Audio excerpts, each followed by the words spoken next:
Control करें, आज निकलें, आज दीन पर चलें, दीन पर अपने आप को, दीन के साथ अपने आप को ढालें, उस सांचे में उतरें, आए।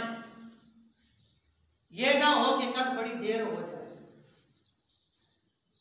बाबा खादम हुसैन रिजवी फरमा चुके हैं, चले गए हैं दुनिया से, और जड़ा पर्दा कर गया, लेकिन हर मकातब फिक्र का बंदा उसको मानता है। क्यों मानता है? वजह क्या है? उसकी वजह क्या है? अल्लामा खादम हुसैन रिजवी को मानने की वजह क्या है? क्या वो वजीर था? क्या वो बादशाह था? क्या वो ऑफिसर था? क्या उसका बैंक बैलेंस अरबों खरबों में था? क्या वो पूरे लाहौर का मालिक था? नहीं, सिर्फ और सिर्फ खत्मे नबूवत पर पहरा देने वाला था। कहता था मैं कुत्ता पाक रसूलुल्लाह था, बस उसकी यही बात। सिर्फ हुजूर के नाम पर उसको इज्जत मिली है। दुनिया की तारीख उठाकर देख ले, दुनिया की तारीख, इतना बड़ा जनाजा किसी का नहीं मिलेगा। दुनिया, पाकिस्तान नहीं, दुनिया की तारीख आप उठाकर देखें। वजह क्या थी? वजह यह थी शरीयत पर अमल, नमाज कुरान पर अमल, अल्लाह और उसके रसूल के फरमान पर अमल, बस अमल पैराव होना, अपनी कमर को बांधना। क्या अल्लाह ने खादम हुसैन रिजवी को आंखें नहीं दी थी फहाशी देखने के लिए? क्या कान नहीं दिए थे गाने सुनने के लिए? दिए थे। अल्लामा खादम हुसैन, ये अल्लाह का फजल भी होता है, बात ये भी बात याद रखना। अदल करे थे थर थर कंबड़ ऊंचियां शाना वाले, फजल करे थे बख्शे जावड़ साढ़े जे मुकाले। और ये जब तक रब का फजल नहीं होता ना, बंदा तब तक राय रास पर भी नहीं आता। तो आज आ जाए, आपने बाबा खादम हुसैन रिजवी ने फरमाया, कहा कि ये बात स्पीकरों तक नहीं देनी है, एक गल बड़ी अगे जाएगी। बात यही है, ये बात आगे बहुत आगे तक जाएगी। आज अपने आप को संभालें, चाहे जो लोग सिस्टम के अंदर हैं, चाहे सिस्टम से बाहर हैं, चाहे जैसे भी हैं। वफादारी करें अल्लाह के साथ, वफादारी करें उसके रसूल के साथ, वफादारी करें कुरान के साथ, वफादारी करें हदीस के साथ, बस इसी में निजात है। कुरान अलहम्द से लेकर वन्नास तक 6666 आयात है। सारी आयात का तर्जमा करके पाकिस्तान के सारे मौलवियों के पास फिरें, खुद भी तर्जमे करें, उठाएं किताबें, देखें। कहीं पर भी रब ने यह नहीं फरमाया इंग्लिश सीख से तो जन्नत जा से, नहीं फरमाया। कहीं पर भी रब ने यह नहीं फरमाया कि तू मगरबी कल्चर इख्तियार करेगा तो जन्नत में जाएगा। कहीं पर भी यह नहीं फरमाया कुरान के अंदर, हदीस के अंदर, कि तू अंग्रेज के तौर तरीके पर चलेगा तो जन्नत में जाएगा। कहीं पर भी यह नहीं इरशाद फरमाया गया कि तेरे पास ओहदा बड़ा होगा तो जन्नत में जाएगा,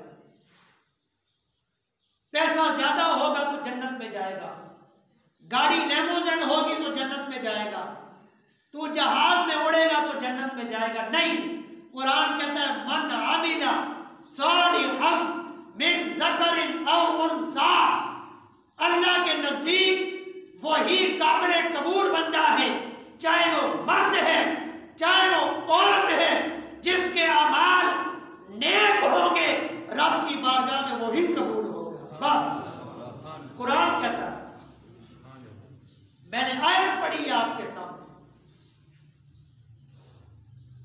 और ये कुरान वो कुरान है, अलिफ लाम मीम ज़ालिकल किताब ला रैब फीह, इस किताब में कोई शक है ही नहीं, बिल्कुल कोई शक नहीं।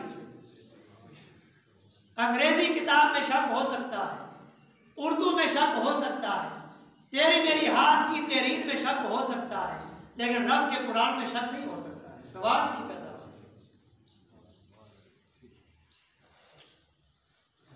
ये बात और नसीहत करने का मकसद यही है कि फरमाया कि गल स्पीकर तक नहीं रहनी ने मौलवियों, गल अगे जा सकती। तो लिहाजा आज आ जाए, आज ले उनकी पनाह, आज मदद मांग उनसे, फिर न मानेंगे कयामत में अगर मांग गए। हाँ जी, आज आ जाए, कुरान पर अमल करें, नमाज पर अमल करें, हदीस पर अमल करें, खुदा और उसके मुस्तफ़ा के फरमान पर अमल करें। आज आ जाए, आज दामन को थाम ले, कुरान का दामन पकड़ ले, हदीस मुबारका का दामन पकड़ ले, अल्लाह और उसके रसूल की बारगाह में आ जाए, झुक जाए, अपने सर को खम कर ले, एक हो जाए,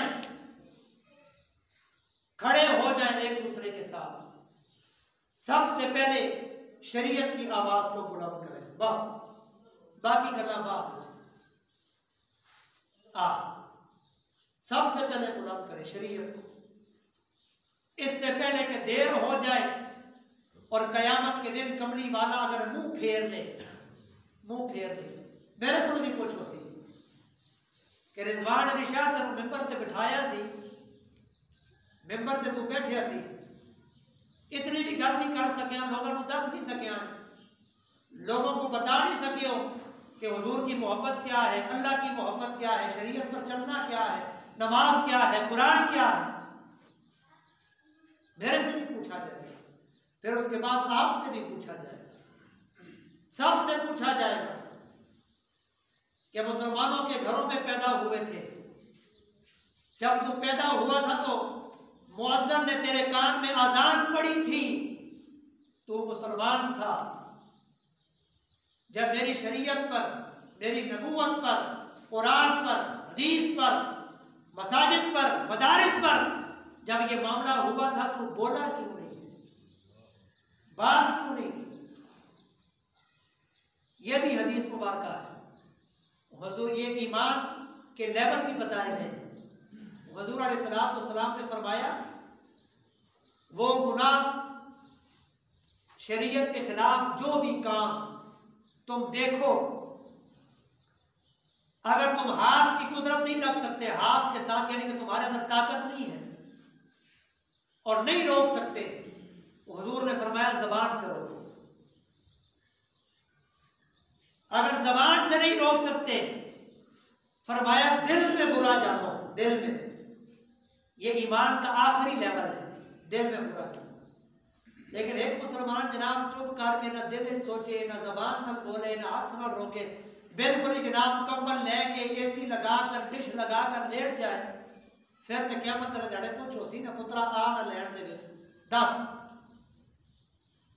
रब पूछेगा आ जा, जिंदगी तुझे दी, सेहत तुझे दी, मकान तुझे दिया, पैसा तुझे दिया, ओहदा तुझे दिया, सब कुछ इख्तियारात तुझे दिए, तो बोला भी नहीं है, फिर क्या जवाब दोगे? फिर अल्लाह के हुजूर क्या बोलोगे, क्या जवाब दोगे? ये दुनिया तो फानी है, कोई पता नहीं, मैं जुम्मा पढ़ावा अगले जुम्मे तो मिला या ना मिला कोई पता नहीं, आप मुझे मिले या ना मिले कोई पता नहीं,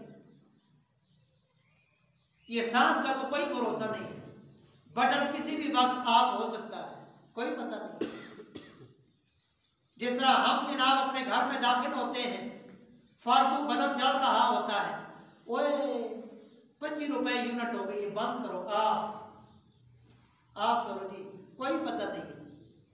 इस जमीन पर बोझ बन रहे हैं, किसी भी टाइम बटन ऑफ हो सकता है। ऑफ होने से पहले पहले कुछ हमें सोचना चाहिए, कुछ करना चाहिए, कुछ आवाज उठानी चाहिए, अपने अपने सिस्टम के अंदर अपने अपने ओहदों पर बैठकर कुछ करना चाहिए, कुछ बोलना चाहिए। इज्जत सिर्फ और सिर्फ अल्लाह और उसके रसूल के नाम के साथ है, बस। बाकी आज दिन तक बड़े बड़े बादशाह, बड़े बड़े ओहदेदार, बड़े बड़े वजीर, बड़े बड़े मुशीर, बड़े बड़े लोग, अमीर, रईस, वडेरे, आप पाकिस्तान फिर कर देख रहे, उनकी कब्रों पर जाकर देख रहे, उनकी कब्रों पर जाकर दुआ मांगने वाला कोई नहीं है जी। क्या वजह? वजह यह है कि सिर्फ उन्होंने दुनियादारी को पाला है, बस। दुनियादारी नाल गल नहीं पड़ती, बात बनती है अल्लाह उसके रसूल के अहकामात पर अपने आप को चलाना, उसकी पासदारी करना, बात करना, बोलना, बताना, सीखना, सिखाना, फिर बात बनती है। ऐसे बात नहीं बनती है। पूछा जाएगा हमारे से, हर चीज का पूछा जाएगा, और खास तौर पर खत्म नबूवत के बारे में पूछा जाएगा कि बड़ा अहम मसला था, और ये आज से नहीं चल रहा, ये मुसलमा कज़्ज़ाब के दौर से चल रहा है, सैयदना अबू बकर सिद्दीक के दौर से चल रहा है। और सैयदना अबू बकर सिद्दीक ने मुसलमा कज़्ज़ाब का मुकाबला किया। हजरत खालिद बिन वलीद उस जंग के, उस फौज के कमांडर खालिद बिन वलीद थे, कमांड कर रहे थे जी। अपने आप को जगाएं, ये ईमान का सौदा है, ये ईमान का तकाजा है।